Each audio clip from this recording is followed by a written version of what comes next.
मेरे सामने पड़ा ये ड्रोन ना सिर्फ एक ऐसी तस्वीर है जो आपने अमूमन देखी होगी जो ड्रोन की तस्वीर है, पर ये है भारत की वो ताकत जो आज हम आपको दिखाने जा रहे हैं। ये वो मेक इन इंडिया प्रोजेक्ट है जो कई सारे यहाँ पर आईआईटी के स्टूडेंट्स ने देखा। उन्होंने भारतीय सेना की यहाँ पर पूरी तरह से उस ख्वाहिश को और उस इच्छा को यहाँ पर समझा, उनकी ज़रूरत को समझा और उसको पूरी तरह से प्रैक्टिकल शेप दी और ये तैयार हुआ वज्र नेत्र। ये हेक्साकॉप्टर ड्रोन जो आज भारत की नई तस्वीर जो है वो यहां पर दिखाता है, क्योंकि हमने देखा कि टर्की और दुनिया के अलग अलग हिस्सों में बड़े बड़े ड्रोन्स जो हैं वो तैयार किए जा रहे हैं, जिसकी वजह से एक नया वॉरफेयर जो है उसमें ये ड्रोन्स मदद कर रहे हैं। पर आज की डेट में भारत इतना सक्षम हो चुका है कि हम अपने घरों में, अपने इंस्टीट्यूशंस में इस तरह के हाईटेक गैजेट्स जो हैं वो तैयार कर रहे हैं और ये हेक्साकॉप्टर आईआईटी जम्मू के स्टूडेंट्स ने और यहाँ की फैकल्टी ने तैयार किया है। और इसकी सबसे बड़ी खासियत ये है कि ये बिना किसी की यहाँ पर नज़र में आए, बिना किसी को डिटेक्ट हुए, बिना जैम हुए कई घंटों तक, कई दिनों तक यहाँ पर सर्विलेंस कर सकता है और यही इसको अपने आप में अनूठा, अपने आप में अलग बनाता है। आप तस्वीरों में देख रहे हैं, मेरे कैमरा सहयोगी मानिक केनी जो तस्वीरें आपको दिखा रहे हैं, आप ये देख सकते हैं कि वज्र नेत्र जो हेक्साकॉप्टर ड्रोन है, हेक्साकॉप्टर यानी कि 6 पंखे वाला ड्रोन, जिसकी मदद से कई किलोमीटर तक दुश्मन की टेरिटरी पर नजर रखी जा सकती है। उन इलाकों को यहां पर सर्विलेंस में रखा जा सकता है जो शायद अछूते थे या फिर हमारे पास कोई ऐसी टेक्नोलॉजी नहीं थी जिसकी वजह से इसका इस्तेमाल कर कर हम दुश्मन की हर एक यहां पर हर एक हरकत पर यहां पर नजर रख सके। और इन स्टूडेंट्स ने वो कमाल कर दिखाया है। हमने देखा कि ऑपरेशन सिंदूर में किस तरह से ड्रोन्स जो हैं वो पूरी तरह से एक ऐसी टेक्नोलॉजी बने जिन्होंने ना सिर्फ सर्विलेंस की पर साथ ही साथ यहां पर हमले करने में, अपने आप को प्रोटेक्ट करने में ड्रोन काफी ज्यादा यहां पर कामयाब साबित हुए। उपेंद्र द्विवेदी जनरल जो हैं हमारे भारतीय सेना के, उन्होंने भी साफ तौर पर कहा था कि मॉडर्न वॉरफेयर में हमें इस तरह की यूनिट्स भी बनानी होगी। भारतीय सेना ने अश्नी प्लेटून को भी अपनी यहां पर बेड़े में शामिल किया है जो ड्रोन्स की पूरी तरह से देखरेख करती है, नई टेक्नोलॉजीज डेवलप करती है। और इसीलिए आईआईटी जम्मू को जब ये मकसद दिया गया, ये टारगेट दिया गया कि आप भी इस तरह का ड्रोन बनाइए ताकि हम ज्यादा समय तक सर्विलेंस कर सके, क्योंकि ड्रोन की एक अपनी शेल्फ लाइफ होती है। बैटरी की वजह से वो कई किलोमीटर, कई घंटों तक यहां पर नहीं यहां पर हवा में रह सकता, इसीलिए इसमें ऑप्टिकल फाइबर का यहां पर इस्तेमाल जो है वो किया जा सकता है। हमारे साथ स्टूडेंट हैं और कुछ फैकल्टी मेंबर्स हैं जो जिन्होंने इस पर काम किया और इस टेक्नोलॉजी को, इस भारत की नई तस्वीर को हमारे सामने पेश किया। आपका नाम? मेरा नाम तरंग है सर। तरंग, आप बताइए कि जब आपको ये टारगेट दिया गया एक तरीके का कि हमने इस तरह की कोई टेक्नोलॉजी बनानी है, तो क्या सोच थी, क्या इंटेंशन था इसके पीछे? हाँ जी सर, तो मैं बताऊंगा आपको। पहले तो हमारी टीम थी पूरी इसके पीछे। मेरे अलावा 2 और लोग हैं, जैसे जिनका नाम कुणाल बरवाल और आकाश कुशवाहा है। और उनके अलावा जो मेरे सुपरवाइज़र और गाइड थे, जैसे doctor Nalin sir, doctor Padmini ma'am and doctor Badri sir. तो हम सब लोग एक साथ बैठे इस प्रॉब्लम स्टेटमेंट को लेके कि हम इसको कैसे करेंगे, क्योंकि किसी भी प्रॉब्लम को सॉल्व करने से पहले आपको उसे डिवाइड करना पड़ता है। तो हमने उसे छोटे छोटे पीसेस में डिवाइड किया। पहले हमने देखा कि जो हमारे नॉर्मल ड्रोन है वो पकड़ में कैसे आते हैं। तो हमने ये चीज़ देखी कि उसके जो आरएफ फ्रिक्वेंसीज होती हैं, आरएफ सिग्नेचर्स होते हैं, उसकी वजह से ड्रोन डिटेक्ट होता है। आरएफ यानी रेडियो फ्रीक्वेंसी। Radio frequencies. अब जब रेडियो फ्रिक्वेंसी डिटेक्ट हो जाती है तो उसके बाद क्या होता है कि उस फ्रिक्वेंसी को जाम कर दिया जाता है, तो हमारा जो कम्युनिकेशन होता है वो टूट जाता है। तो हमने यही चीज़ देखी कि अगर हम उस रेडियो फ्रिक्वेंसी को हटा ही दें तो हमारा ड्रोन कभी जाम हो ही नहीं सकता, क्योंकि वो डिटेक्ट ही नहीं होगा।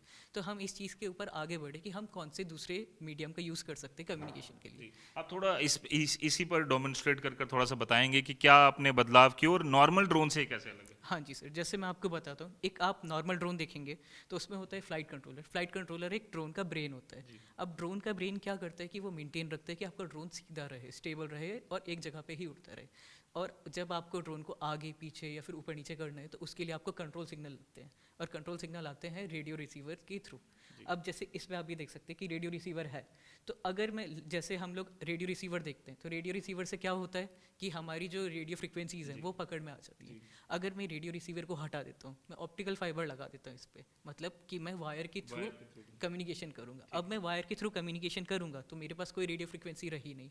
तो मेरा जो मकसद था पहले से कि मुझे अपने कंट्रोल सिग्नल पहुँचाने हैं ऊपर तक, वो मैं बिना किसी रेडियो फ्रिक्वेंसी लीक के भेज सकता हूँ। तो मैं डिटेक्ट भी नहीं हो पाऊंगा और मैं जैम भी नहीं हो पाऊंगा इस केस पे। मुझे बताइए कि कितनी देर ये हवा में रह सकता है, क्योंकि हमने देखा है कि अगर लिथियम वाली बैटरीज भी जो आजकल इस्तेमाल की जाती हैं, आधा घंटा, 1 घंटा, 1.5 घंटा तक मैक्सिमम ड्रोन जो है वो हवा में सर्वाइव करता है, ये इसकी कितनी है? सर जैसे आपने अभी बताया कि आपने लिथियम बैटरीज और इनका देखा है, तो वो ज़्यादा नहीं चल पाती हैं।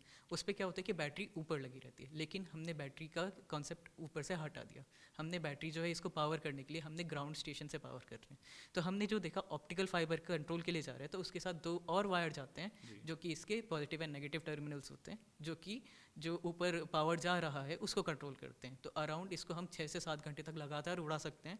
उड़ाने को हम उससे ज़्यादा भी उड़ा सकते हैं, लेकिन हमारी मोटर की भी एक क्षमता रहती है कि वो कितना ज़्यादा गर्म हो गया है। तो वो टेस्टिंग के लिए और थोड़े से जो जॉइंट्स हैं, स्क्रूज हैं, अगर वो ढीले हो रहे हैं तो उनको सही करने के लिए वापस हमें 6 घंटे में लाना पड़ेगा। बिल्कुल, थैंक यू सो मच। और अभी और भी जो इस टीम के मेंबर हैं उनसे बातचीत करने की कोशिश करेंगे, पर अपने आप में ये ड्रोन जिस तरह से इन्होंने बनाया अनूठा इसीलिए ही है क्योंकि इसमें ना सिर्फ बैटरीज लग रही हैं, पर साथ ही साथ ऑप्टिकल फाइबर के साथ कुछ ऐसी वायर्स भी इसके साथ जो है वो लगाई जा सकती हैं ताकि ये लंबे समय तक सर्वाइव करे और हवा में काफ़ी देर रहकर दुश्मन की हर चाल पर नज़र रख सके, सर्विलेंस कर सके। इवन के कई सारे ऐसे इलाके हैं, खासतौर पर अगर हम बात करें तो कई सारी ऐसी जेलें हैं जहां पर लंबे लंबे समय तक इस ड्रोन से यहां पर सर्विलेंस जो है वो की जा सकती है। डॉक्टर नलिन हमारे साथ हैं। Sir thank you so much, आप पूरी टीम को हमारे साथ लेकर भी आए, अपनी जो एक्सपीरियंसेस साझा किया। डॉक्टर नलिन, जब भारतीय सेना द्वारा ये एक टारगेट आपको दिया गया, एक प्रॉब्लम आपको दी गई, तो क्या मकसद था और जिस तरह से आपने काम किया, कितनी देर में यह टेक्नोलॉजी तैयार हुई? ऑपरेशन सिंदूर के बाद में आर्मी ने हमसे संपर्क किया कि उनको एक ऐसा ड्रोन चाहिए जो एंटी जैम हो और वो कंटिन्यूस इंस्पेक्शन के काम आ सके। इस प्रॉब्लम के बाद में हमने जो ये सबसे मेजर ऑब्जेक्टिव ये था, उसके बाद हमने इस सॉल्यूशन पे आए कि हमको ऑप्टिकल फाइबर बेस एक टीथर ड्रोन बनाना चाहिए जो कि इस रिक्वायरमेंट में फुलफ़िल करे। इस ड्रोन को बनाने में लगभग 6 महीने का समय लगा है और इसमें मैन पावर बहुत लोगों की है, बट जो 3 स्टूडेंट इसमें मेजर काम किए थे वो हैं तरंग, आकाश और कुणाल। 3 फैकल्टी मेंबर जो हैं उनके नाम मैं लेना चाहूँगा, डॉक्टर पद्मिनी, डॉक्टर बद्रीनारायण सुबुद्धि और मैं। इसमें 3 जो है एक्टिवली हमने काम किया। 6 महीने के बाद में हम इस पोजीशन में आए कि हमने इसके बाद में आर्मी को इसको सुपुर्द कर दिया है। आर्मी इसको टेस्ट कर रही है और उनके फीडबैक। इसकी फ्लाइट टाइम कितनी है, कितना ये कितनी दूर तक जा सकता है, हाइट कितनी है और कितना सर्विलेंस कितना एरिया तक के कर सकता है? हमने जो अभी इसको टेस्ट किया है, इसको 100 फीट पे जो हमने टेस्ट किया, 100 फीट उड़ने के बाद में ये 3 किलोमीटर रेंज में इंस्पेक्ट कर सकता है और इसकी हाइट यदि हम और बढ़ाते हैं तो ये इसकी इंस्पेक्शन रेंज और बढ़ सकती है। इंस्पेक्शन रेंज बढ़ भी सकती है depending on the camera. Different kind of cameras different kind of inspection range देते हैं। इसमें 10 kg तक का कैमरा इसमें लग सकता है और उसकी बेसिस पे इसकी जो इंस्पेक्शन रेंज है उसको भी चेंज किया जा सकता है। नाइट विजन डिवाइसेस भी कोई भी डिवाइसेस पर लगाया जा सकता है 10 किलो तक का? यस, जो नाइट विजन कैमरा है उसका जो लगभग वजन है वो 6 से 8 kg होता है, वो इसमें आराम से लग सकता है। Thank you so much. और डॉक्टर नलिन या इनकी पूरी टीम ने मकसद यही था इनका कि एक ऐसा ड्रोन जो है वो तैयार किया जा सके। सभी स्टूडेंट जो हैं उन्होंने भी पूरी तरह से मेहनत की और इनसे मैं एक बार फिर से कुछ बात करूंगा कि इसकी अगर कॉस्टिंग की बात करें तो कंपैरेटिवली जो हेक्साकॉप्टर्स आते हैं काफ़ी महंगे आते हैं। हमने देखा कि नॉर्वे की टेक्नोलॉजीज, हम छोटी सी टेक्नोलॉजी वहाँ देख रहे थे जो एक ब्लैक हॉर्नेट करके, वो 90 लाख का ड्रोन सिर्फ इतना सही है। ये इसका कितने का कॉस्टिंग पड़ेगी और क्या हमें ये कॉस्ट इफेक्टिव पड़ेगा अगर भारतीय सेना भारत से, हमारे IIT जम्मू से लेती है? सर अगर हम लोग इसको देखते हैं कंपैरिजन में दूसरे ड्रोन्स के, तो ये काफ़ी ज़्यादा कॉस्ट इफेक्टिव रहेगा।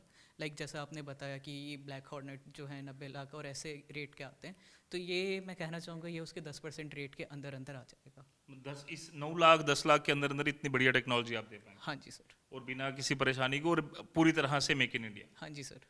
Thank you so much. और ये दिखाता है भारत की ताकत, ये दिखाता है भारत का भविष्य कि किस तरह से हम हर एक टेक्नोलॉजी को ना सिर्फ अडाप्ट करते हैं, ना सिर्फ मॉडिफाई करते हैं, बल्कि हम उस तरीके से उसे तैयार करते हैं कि ये ना सिर्फ हमारे दुश्मन के लिए एक काल बने, दुश्मन के लिए ऐसी एक वस्तु बने जिससे कि वो पूरी तरह से थर-थर कांपे, बट साथ ही साथ हम अपने लिए भी इस तरह की टेक्नोलॉजीज़ का यहाँ पर इस्तेमाल करते हैं, इस तरह की टेक्नोलॉजीज़ को डेवलप करते हैं ताकि कॉस्ट इफेक्टिव तरीके से अगर हम चांद पर जा सकते हैं, चंद्रयान 2 जैसे प्रोजेक्ट्स कर सकते हैं, तो इस तरह के प्रोजेक्ट ज़रूर हमें न कहीं हमारे भारत का फ्यूचर दिखाते हैं कि भारतीय सेना के लिए हमारे यहाँ के बच्चे, हमारे यहाँ के युवा, हमारे यहाँ की टेक्नोलॉजी को इस्तेमाल कर कर हमारे यहीं पर इस तरह के बेहतरीन जो प्रोजेक्ट्स हैं, इस तरह के जो बेहतरीन ड्रोन्स हैं, जो टेक्नोलॉजीज़ हैं, वो यहाँ पर तैयार कर रहे हैं। और वज्र नेत्र जल्द ही भारतीय सेना में शामिल होने के लिए पूरी तरह से तैयार है।